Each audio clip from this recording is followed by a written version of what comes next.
खालसा वाहिगुरु जी की फतेह।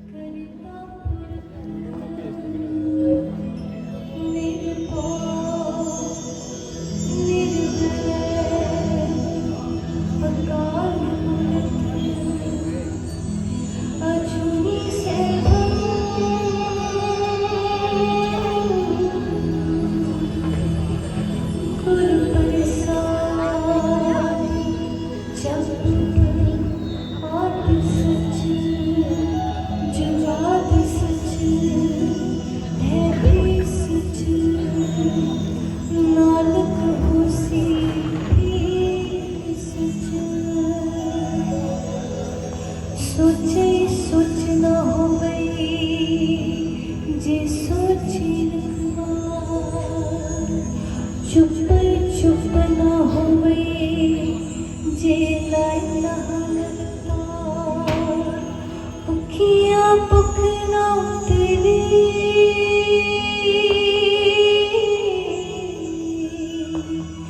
जे पता पुरिया पार से सियाण पालक होए तो एक न चलना कि विस जियारा होए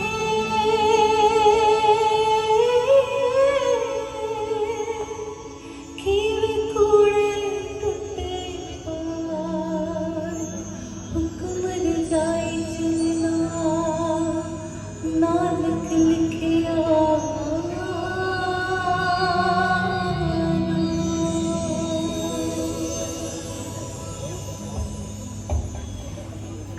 सच। जितना बोलना कठिन उस रास्ते पर चलना और भी कठिन। श्री गुरु नानक देव जी ने इसी रास्ते को चुना और आगे बढ़ते रहे। सच का यह सफर 5वें गुरु श्री और अर्जुन देव जी तक पहुंचा। उन्हें अपनी शहादत देनी पड़ी। अब आपको ले चलते हैं चांदनी चौक, जहां गुरु तेग बहादुर जी की शहादत हुई। इससे पहले पंडित कृपाराम दत्त अपने साथियों के साथ एक फरियाद लेकर गुरु तेग बहादुर जी के पास पहुंचे थे। गोविंद राय 9 साल के थे। उन्होंने अपने पिता श्री गुरु तेग बहादुर जी से औरंगजेब से मिलने की विनती की। उनकी इस विनती पर श्री गुरु तेग बहादुर जी कश्मीरी पंडितों की फरियाद पर औरंगजेब से मिलने को तैयार हुए। औरंगजेब ने गुरु तेग बहादुर जी को इस्लाम कबूल करने की बात कही, जिसे उन्होंने साफ इनकार कर दिया। उनका मत है कि धर्म की स्वतंत्रता की आजादी सभी की है। तिलक और जनेऊ में गुरु जी विश्वास नहीं रखते थे, लेकिन दूसरों के धर्म की रक्षा के लिए अपनी कुर्बानी देने को भी तैयार थे। अपने इसी वचन के कारण उन्हें शहादत स्वीकार करनी पड़ी और शहीदी का यह सफर चल पड़ा।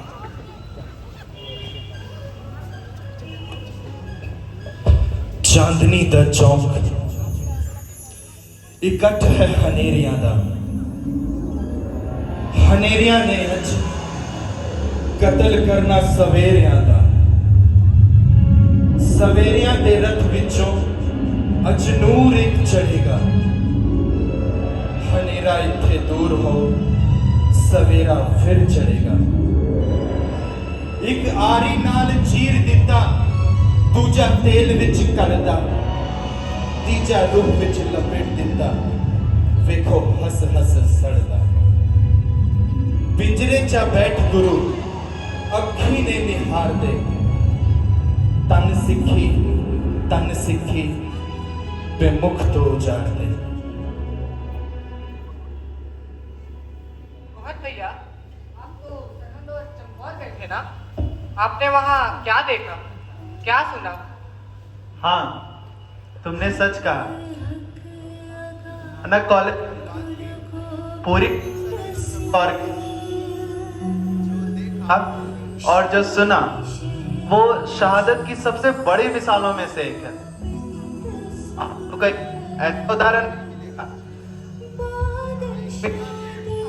अपने ही बच्चों को शहीद होने के लिए भेजता हूं। गुरु साहब ने विश्व को यही बताया कि धार्मिक सभी ने धर्म का जो रास्ता चुना उस पर उसका चलने का पूरा हक है। गुरु साहब की यही सीख थी। शाही शहंशाह गुरु गोविंद सिंह, बादशाह दरवेश गुरु गोविंद सिंह, बादशाह दरवेश गुरु गोविंद सिंह, हक हक का गुरु गोविंद सिंह, शाही शहंशाह गुरु गोविंद सिंह।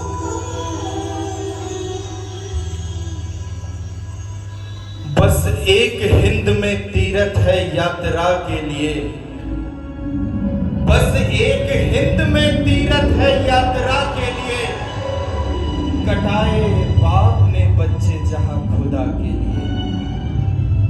चमक है महर की चमकौर तेरे जर्रों में, चमक है महर की चमकौर तेरे जर्रों में, यहीं से बनके सितारे गए समा के लिए। गुरु गोविंद के लगते जिगर अजीत जुझार फलक पे एक, यहां दो चांद है सिया के लिए। दक्कन में दूर मरकत है हुजूर साहिब का, दक्कन में दूर मरकत है हुजूर साहिब का, पहुंचना जिस जगह मुश्किल है मैं नवा के लिए। भटकते फिरते हैं क्यों हज करें यहां आकर, भटकते फिरते हैं क्यों हज करें यहां आकर, ये काबा पास है हर एक खालसा के लिए। बस एक हिंद में तीरथ है यात्रा के लिए, कटाए बाप ने बच्चे जहां खुदा के लिए। आद गुरे नमः, जुगाद गुरे नमः, सत गुरे नमः, श्री गुरुदेव नमः। ਦਸਾਂ ਪਾਤਸ਼ਾਹੀਆਂ ਤੇ ਉਹਨਾਂ ਦੀ ਜੋਤ ਸ਼੍ਰੀ ਗੁਰੂ ਗ੍ਰੰਥ ਸਾਹਿਬ जी ਦਾ ओट आसरा लेके आप सबको सुना रहे हैं। जो बनी एक मिसाल, जो बनी एक प्रोत्साहन जुल्म से लड़ने की, दास्तान ऐसे शहादत की अमर हो गई लोगों के दिलों में, श्री गुरु गोविंद सिंह जी के साहिबजादों की। आगाज करते हैं उस दास्तान की, भुला के फतेह अकाल पुरख की। ये दास्तान है दसवें पिता श्री गुरु गोविंद सिंह जी के 4 साहिबजादों की। बोले सोनिहार वाहेगुरु जी का खालसा, वाहेगुरु जी की फतेह। खालसापन जिसकी नींव श्री गुरु गोविंद सिंह जी ने अनंतपुर साहिब में रखी थी। अनंतपुर जहाँ गुरु साहिब के देख रेख में जो रौनकें थी वैसी रौनक कहीं ना थी। दरबार सजदे अनगिनत संगतें आती जाती, चाहे वो किसी भी धर्म के हो, किसी भी जाति के। अनंतपुर साहिब के दरवाजे सभी लोगों के लिए खुले थे। क्या सिखों के अलावा दूसरे धर्म के लोग भी जाते थे? हाँ, जाते थे। संगत का हिस्सा सिर्फ लोग नहीं, अन्य प्रकार के जीव जंतु भी थे जो अनंतपुर की रौनक का हिस्सा थे। मोर नाचते, चिड़िया चहचहाती, हिरन झुमते, नगाड़े बजते, उमंग और उत्साह से ऐसा जीवन जीते थे जिसकी शिक्षा श्री गुरु नानक देव जी ने दी थी। कीर्त करो, नाम जपो, वर्ण चखो। वो तेज था गुरु पिता के चेहरे पर, जो उनके दर्शन करता उसका सिर खुद ब खुद उनके आगे झुक जाता। खुशियों को 4 चांद तब लगते जब गुरु पिता के चारों साहिबजादों को इलाके में हंसते खेलते देख लोगों के चेहरे खिल जाते। सर्द ऋतु की धूप से खिलाते साहिबजादे जुझार सिंह जी की शस्त्र कला गतका का अभ्यास चल रहा है। वरांदे में खड़े छोटे साहिबजादे फतेह सिंह और साहेबजादे जोरावर सिंह जी ने अपने वीर जी को इतना फुर्ती से गतका खेलते कभी नहीं देखा था। साहेबजादे जुझार सिंह जी ने आज अपने बड़े भाई साहेबजादे अजीत सिंह जी से तलवारबाजी सीखने की विनती की। वीर जी, तलवारबाजी के कुछ गुण सीखे हैं मैंने आपसे। जुझार सिंह जी ने लाठी छोड़ तलवार उठाई। देखा सामने थे बड़े भाई, तलवारें टकराई, आवाज पूरे अनंतपुर में छाई। तभी अजीत सिंह जी बोले, सोना भट्टी में तप चुका है, अब इसके गहने बनाने शुरू करो। भाई अजीत सिंह जी ने जुझार सिंह जी की फुर्ती और प्रगति को देखकर कही एक ऐसी बात जिसे जुझार सिंह जी ने अपने जहन में बैठा लिया और बड़े भाई ने उन्हें सीने से लगा लिया। उन्होंने कहा, याद रहे, सिंह की कृपाण कृपा के लिए उठती है, जुल्म करने के लिए नहीं। और बरामदे से छोटे साहिबजादे की भी आवाज आई, सिंह की कृपाण कृपा के लिए उठती है, जुल्म करने के लिए नहीं। ओ, इसीलिए तलवार को कृपाण कहते हैं। और जुल्म वो क्या होता है? क्या होता है? मतलब किसी को तकलीफ देना, मारना। पर क्यों कोई किसी को पीड़ा देना चाहेगा? मजे के लिए, शौक के लिए? पता नहीं, मुझे नहीं लगता। क्योंकि यही नीति थी विस्तारवाद की। किसी राज्य के कब्जे के लिए पहले वहां के राजा को हराकर उस पर जुल्म होता था, फिर बसे बसाए लोगों को उजाड़ा जाता था और रह जाते थे वहां जो सिर्फ गुलामी स्वीकार करते थे नए राजा की, फिर चाहे वो अपने किसी भी धर्म या जाति के क्यों ना हो। तो मतलब आम इंसान को हमेशा ही लौटा जाता है। जिसके हाथ तलवार मर्जी उसी की, सीधा सा रूल था। मुगलिया सल्तनत जबरदस्ती लोगों को धर्म बदलने के लिए कहती थी। गुरु पिता का सजाया खालसा पंथ इसी बात का विरोध करता था, इसीलिए हर धर्म और समुदाय से लोग उनसे जुड़ने लगे थे। मुगल खालसा पंथ को बागी समझते थे। जो धर्म परिवर्तन के खिलाफ होगा उसे मार दिया जाएगा। यह पैगाम लेकर वजीर खान का सबसे आला सिपह सलार पेंदे खान श्री गुरु गोविंद सिंह जी के सामने युद्ध के मैदान में खड़ा था। वजीर खान है कौन? वजीर खान सरहंद का सूबेदार था औरंगजेब की बादशाहत में। पेंदे खान वजीर का आला सिपह सलार था। उसने अपने धर्म में गुरु साहब को उससे अकेले लड़कर फैसला करने को कहा और गुरु साहब का एक तीर झेल नहीं पाया। फिर क्या हुआ? सेना भाग खड़ी हुई, मुगलों की हार हुई, वजीर खान तिलमिला उठे। जहाँ पूरे देश में मुगलों का वर्चस्व था, वहीं कोई ऐसे भी थे जो ना उनके जुल्म सहने को तैयार थे और ना किसी को सहने देते थे। सुबह सरहद वजीर खान को सर्द ऋतु में भी पसीने आ रहे थे। फिर वजीर खान की मदद पहाड़ी राजाओं ने की। वे रजवाड़े जो मुगलों की हुकूमत कबूल करते थे।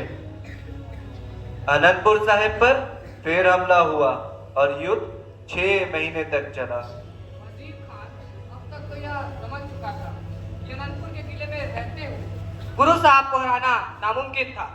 फिर वजीर खान ने तरकीब लगाई और सांप की तरह रेंगता हुआ औरंगजेब का पैगाम वजीर खान के द्वारा गुरु साहब तक आया, जिसमें उसने अपने धर्म ग्रंथ कुरान और पहाड़ी राजाओं ने गौ माता की कसमें खाए कि अगर गुरु साहब अनंतपुर के किले को खाली कर दे तो कोई भी उनकी परछाई की तरफ भी नहीं देखेगा। वो जिस दिशा में चाहे जा सकते हैं। और गुरु साहब ने पंच प्यारों से सलाह कर अनंतपुर के किले को खाली कर दिया। कड़ाके की ठंड, बारिश का मौसम, सर्द तेज हवाएं कब तूफान में बदल जाएंगी पता नहीं था। बुजुर्ग, महिलाएं, बच्चे, मवेशी, हथियार सब साथ लिए सैकड़ों सिंह कीरतपुर के रास्ते सरसा नदी पार करते हुए आगे बढ़ चले। रब्बा, तेरे कुदरत के क्या तमाशे हैं। न्याय बड़ा कांटों की राह पर अहंकार के मुंह बताशे हैं। सरसा भी आज ना मानेगी कुछ अनहोनी जो होनी थी। और 10 सिंहों ने की जो रन में वो पूरी होनी थी। अचानक आई तेज आंधी और बारिश होने लगी। सरसा का बहाव बढ़ने लगा। निडरता खालसा की पहचान है। एक तरफ सिंहों का एक काफिला माता गुजरी और छोटे साहिबजादे फतेह सिंह और जोरावर सिंह समेत औरतों बुजुर्गों को सरसा पार कराने में लगा था। और दूसरी तरफ साहिबजादे अजीत सिंह और साहिबजादे जुझार सिंह जी के साथ सिंहों का एक समूह मुगल फौज से लड़ रहा था। मुगलों से लड़ रहा था, मतलब जिसका डर था वही हुआ। वजीर खान ने अपनी कसम का लिहाज नहीं रखा। और शायद उसका मकसद भी यही था। कीरतपुर पार करते हुए मुगलों ने पीठ पीछे वार किया। एक तरफ मुगल फौज और तूफान, ऊपर से सरसा का उफान। उस दिन सरसा नदी अगर दास्ता ऐसे न सुनाती।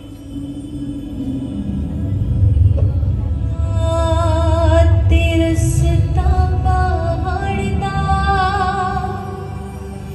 टूरी जांदी खुदा दी लाल जी सरसा नदी ते विछोड़ा पै गया उस बेले दा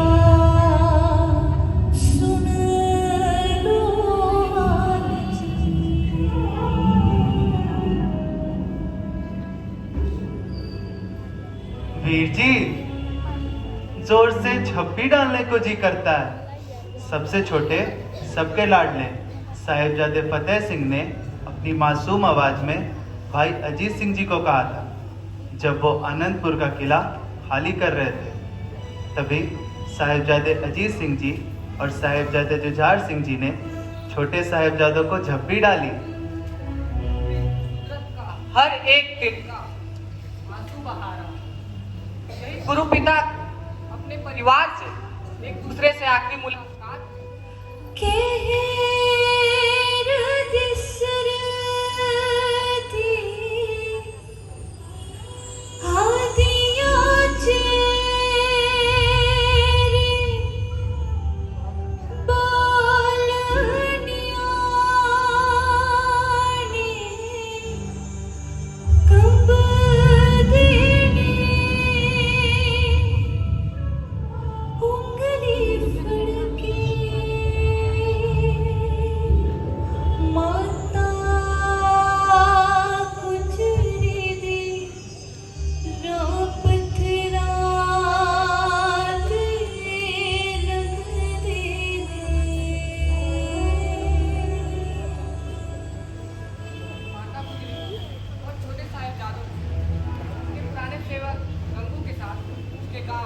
शहरी जाना पड़ा।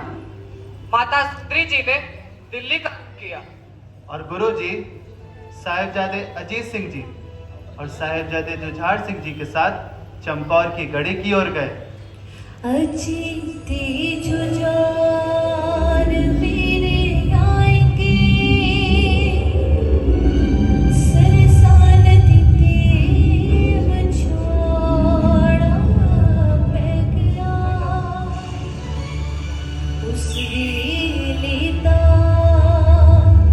सुन लो हाल जी।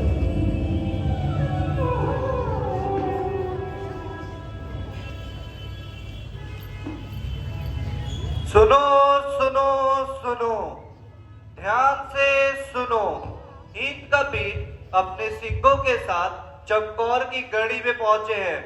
वजीर खान का हुक्म है जो कोई भी गुरु या उनके सिखों की मदद करेगा उसका सर कलम कर दिया जाएगा। सुनो सुनो सुनो। उधर चमकौर के किले के अंदर जुझार सिंह जी बोले, अजीत वीर जी, मुगलों को हमसे इतना डर लगता है कि 42 के आगे 10 लाख खड़े हैं। अब तुम इसे कुछ भी कहो, वजीर खान के अंदर का खौफ या गुरु सिखों की बहादुरी, पर चमकौर के किले में 42 सिंगों को घेर खड़ी थी 10 लाख मुगलों की फौज। अगली सुबह जंग होनी तय थी और इस जंग में शहीदी भी तय थी, पर अन्याय से लड़े बिना हथियार डाल देना ये गुरु सिखों का उसूल ना था। उस रात गुरु साहिब ने देखा अपने परिवार को जी भर कर, 2 साहिबजादे और वो 40 सिख। पर साहिबजादे जुझार सिंह तो अभी तलवारबाजी सीख रहे हैं, वो कैसे जाएंगे? अगली सुबह तय हुआ 40 सिंह 5-5 की टुकड़ी में जाएंगे और मुगलों को जितना हो सके उतना नुकसान पहुंचाएंगे। ये सुनते ही गुरु पिता के सामने खड़े थे उनके दोनों लाल अपने शस्त्रों के साथ। गगन दमामा बाजियो, गगन दमामा बाजियो, परियों निशाने गाओ, एक जमाने सूरमा, अब जो जन को गाओ, एक जमाने सूरमा, सूरमा, सूरमा, अब जो जन को गाओ, गगन दमामा बाजियो, परियों निशाने गाओ, एक जमाने सूरमा, अब जो जन को गाओ, एक जमाने सूरमा, सूरमा, सूरमा, अब जो जन को गाओ, गगन दमामा बाजियो।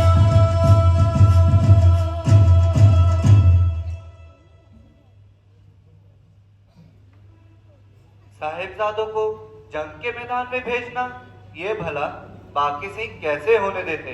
तभी अजीत सिंह जी ने गुरु साहब की ललकार को दोहराते हुए कहा, 1.25 लाख से 1 लड़ाऊं तबे गोविंद सिंह नाम कहाऊं।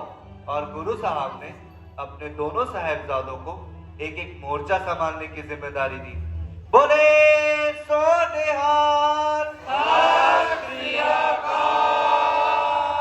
सूरा सो पहचानिए जो लरे दीन के हेत, पुरजा पुरजा कट मरे कभू न छाड़े खेत।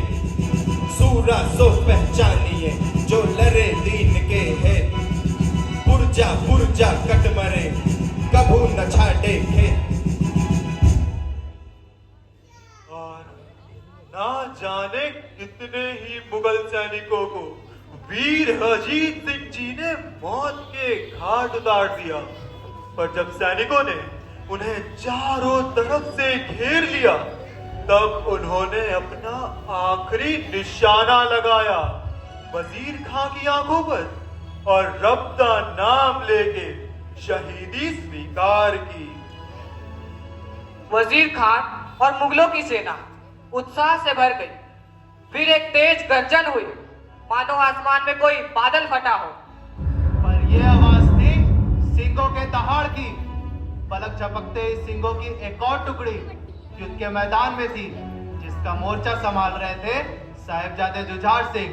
बोले सो निहाल।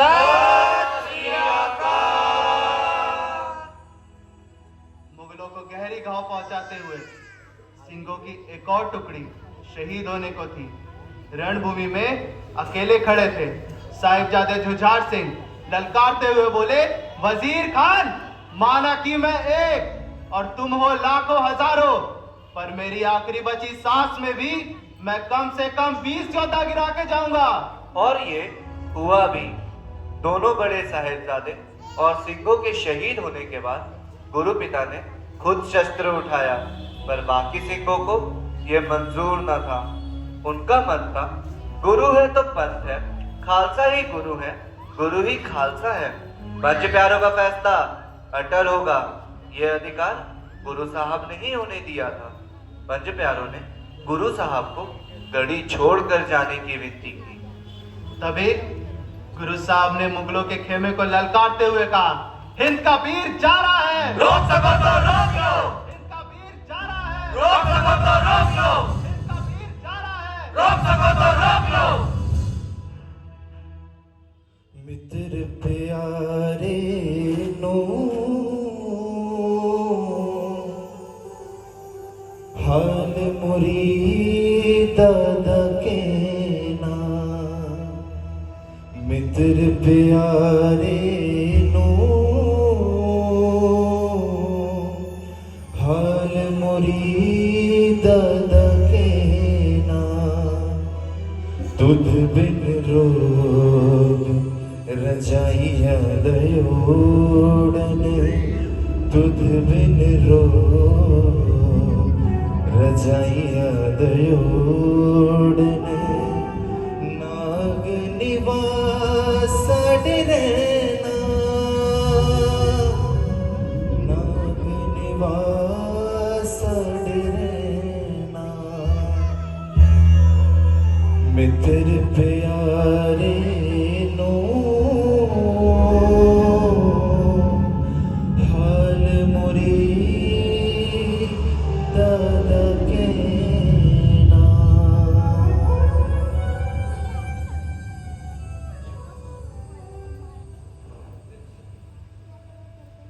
ਧੰਨ श्री गुरु गोबिंद सिंह साहेब जिन्हों ने इंसानियत की हिफाजत दी पुत्र कुर्बान कर दिता पर धर्म नहीं आ रहा।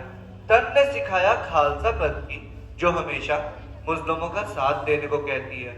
धन ने शहीदी गुरु सिंहों की जो सूली चढ़ गए पर सिक्खी का पालन किया। तन ने गुरु पिता ने लाल तन ने चार साहिबजादे तन ने तन ने तन ने मानस की जात सुबह एक पहचान हो मानस की जात सुबह एक पहचान हो मानस की जात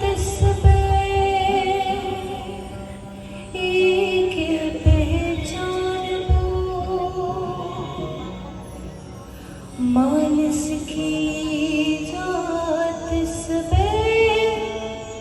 एक पहचान हो करता करीम कोई राज करीम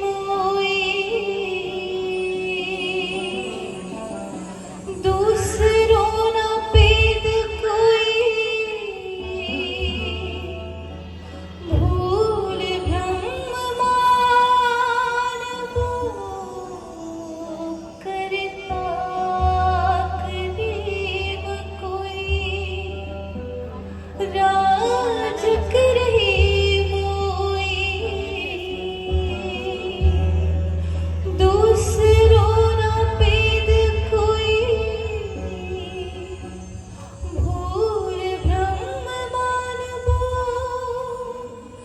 मानस की जात सब एक पहचान हो मानस की जात सब एक पहचान हो।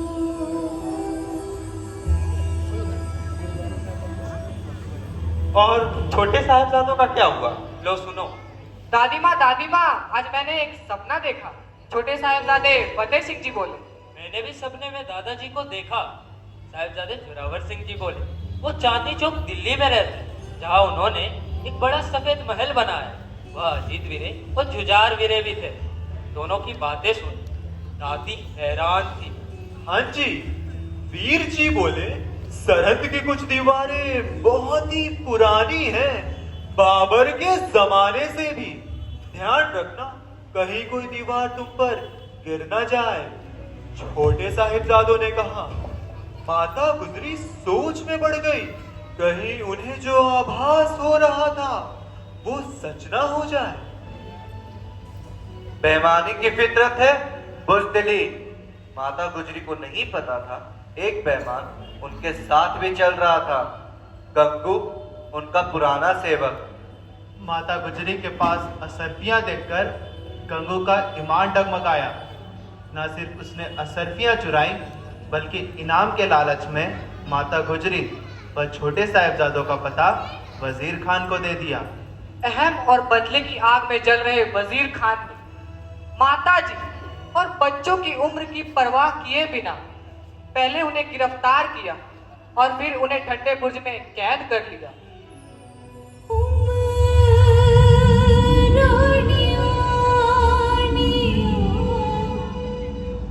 दो बच्चियां थी, एक माँ बाटी साथ करे, बदोशान ना निर्दोषाता कौन भलाए इंसाफ करे। कैसी हो मीने खिड़ी चाल जी, गंगू पापी उनाते नाल जी, सरसान दिती विछोड़ा पड़ गया। उस वेले दा सुन लो हाल जी।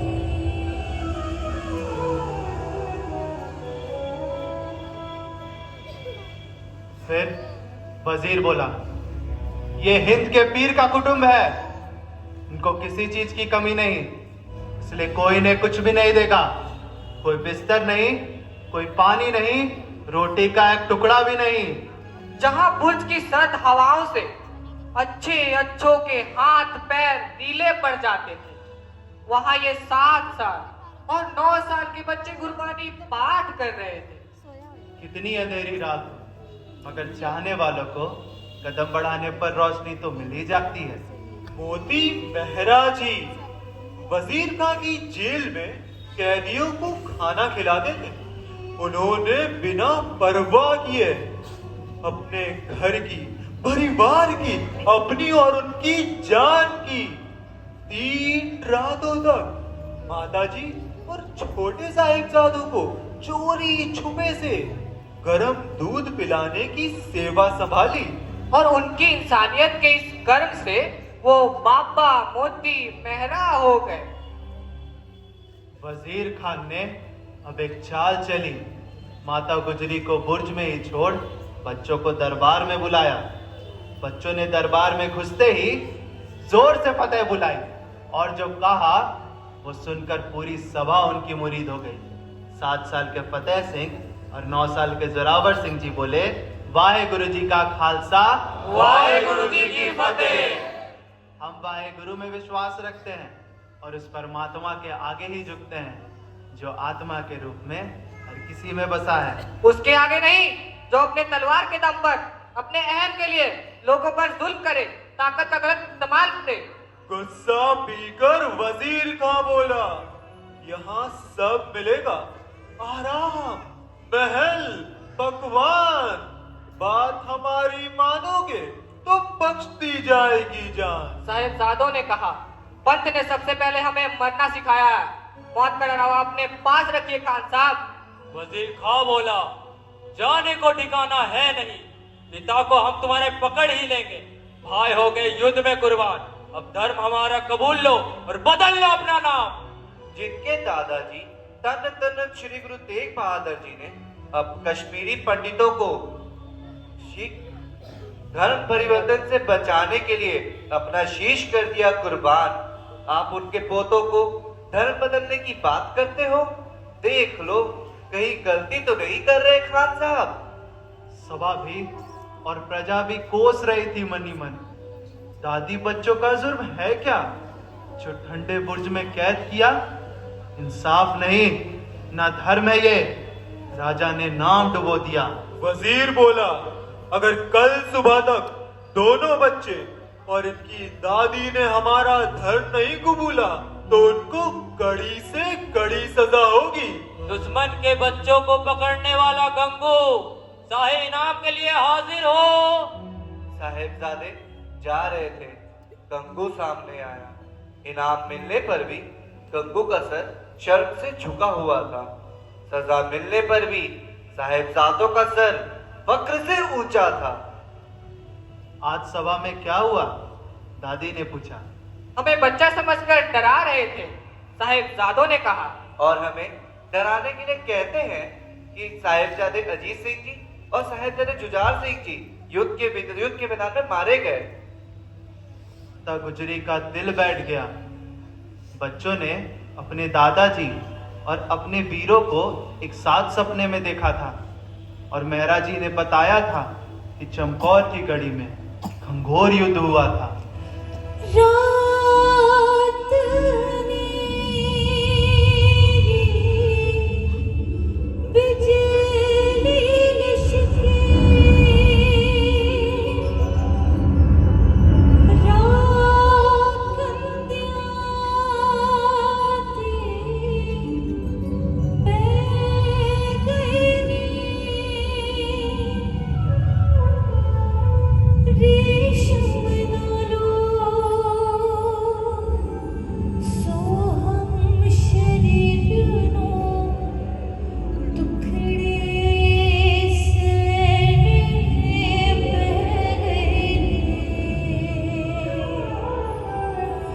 छोटी उम्रा ते दोनों लालची, माता गुजरी उलादे लालची, सरसान दिते बिछोड़ा पै गया। उस वेले दा सुन लो हाल जी।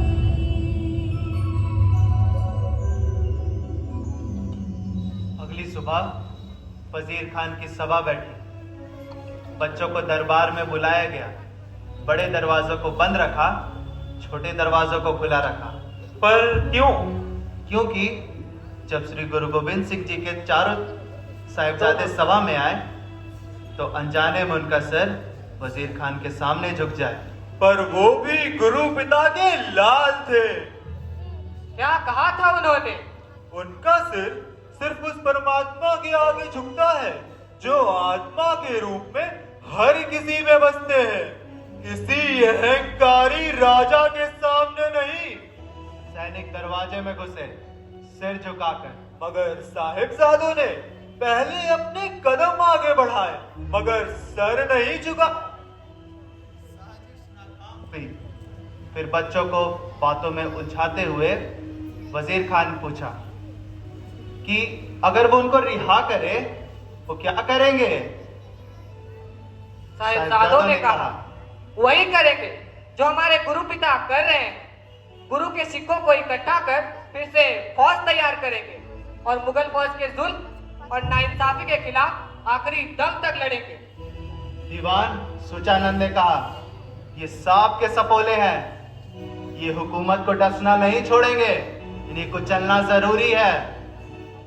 ये सुनते ही गुस्से में वजीर खान ने गुरु साहब के निरादर करने की कोशिश की। तभी साहिबजादे ललकार उठे, मजलूम के वो दोस्त हैं, नेकी उनकी पहचान, शीश झुकाकर आदर कर, श्री गुरु गोविंद सिंह जी उनका नाम। बच्चों की इसी निडरता को वजीर खान ने उन्हीं के खिलाफ इस्तेमाल किया ताकि वो सभा को यकीन दिला सके कि ये बच्चे मुगलों के लिए खतरा हैं, इन्हें सजा सुनाना जरूरी है। मगर साहिबजादों ने बिना माथे पर शिकन के सजा स्वीकार की। वे खुश थे कि अपने दादाजी और पिता की शान को बरकरार रखा। वे खुश थे कि जालिम के डर से अपना धर्म नहीं हारा, दादी की सिखाई कुर्बानी को याद रखा। आंखों में इंतजार, ममता बुला रही थी। दादी जैसे बुर्ज में दिए जला रही थी। आंधी तूफान भी वो दिए बुझा ना पाएंगे, अगले सवेरे वो दिए दुनिया में जगमगाएंगे। कल सुबह गुरु पिता के दोनों लाल साहिबजादे फतेह सिंह और साहिबजादे जोरावर सिंह जी को दीवार में चितवा दिया जाएगा। समय आ गया था जाने, फिर कभी ना लौट के आने का। दादी पोतों को देख रही, एक ख्वाब था उन्हें वे आने का। पुत्र बिछड़िया तुसी बिछड़े, निर्दयिया ते हथ चढ़ चले। मैं भी काटे मगरिया, बस हुण मैं भी सचखंड जावा। विलाया के आए तादी जुदाई दा, असां ज मुड़ के आउणा नहीं। तैनूं दस्सिए कि वेखी होना है, तेरी अखियां नूं असीं रुलाउणा नहीं। तेरी अखियां नूं असीं रुलाउणा नहीं। दादी ने दो कलगियां उठाई और पोतों के माथे सजा दी। उस समय कलगियां का हाथ में होना जरूरी नहीं था, उनका पोतों के साथ में होना जरूरी था। इससे पहले दादी कमजोर पड़ती, बच्चों ने दादी को कुर्बानी का सार याद दिलाया। वाहेगुरु तेरा पाना मिठा लागे, अकाल पुरख दा पाना मिठा लागे। उनके हुक्म के बिना तो एक पत्ता नहीं हिलता, उनके बुरे काम में भी अच्छाई होती है। हम समझ नहीं पाते, इसलिए संदेह करते हैं और दुख पाते हैं। जीवे जीवे हुक्म तीवे तीव कर, विखन विकसे कर विचार, नानक कतना करदा सार। और फिर सुबह हुई। 7 साल के फतेह सिंह और 9 साल के जोरावर सिंह जी को जिंदा दीवार में चुनवाया गया। बुर्ज में माता गुजरी ने भी अपना देह त्याग दिया। इस निर्दयी घटना से इनका हर एक वासी सदमे में था। कुछ दिनों में यह खबर माछीवाड़े के जंगलों में गुरु साहब तक पहुंची। उन्होंने एक घास का पौधा जड़ समेत उखाड़ा और कहा, मुगल शासन के दिन अब उंगलियों पर गिने जा सकते हैं। और ये हुआ भी। कुछ समय बाद बाबा बंदा सिंह बहादुर ने वजीर खान को मारकर सरहद पर खालसा पंथ के राज की नींव रखी। माता सुंदरी जी को जब अपने बच्चों के बारे में पता चला था तो गुरु साहब ने कहा था, आना जाना मिलना बिछड़ना इसी से निरंकार की दुनिया चलती है। उन पुत्रों के शीश पर वार दिए सो चार मोए तो क्या हुआ, जीवत कई हजार। अपने बच्चों की शहादत पर आंसू बहाने का माता जी को पूरा हक है, लेकिन अपने चारों बेटों के अलावा उन हजारों की कुर्बानियां भी उसमें शामिल कर लेना, जिन्होंने उनके एक इशारे पर अपना शीश तलवार के नीचे रख दिया। क्यों ना याद रखे इतिहास शहीदे धन्य धन्य गुरु पिता दे लाला दी। क्यों ना झूलते रहे निशान साहिब पंत महाराज दे। क्यों ना सस्ते रहे वीर गुरु महाराज के। अकाल पुरख का धन मान्य और अपना सर्वंस कुर्बान कर दिया। इंसानियत के सदके ते क्यों ना सारे गजवज देहे शिवावर मोहे है, शुभ कर मनते कबू ना डरा। देहे शिवावर मोहे है, शुभ कर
हाँ।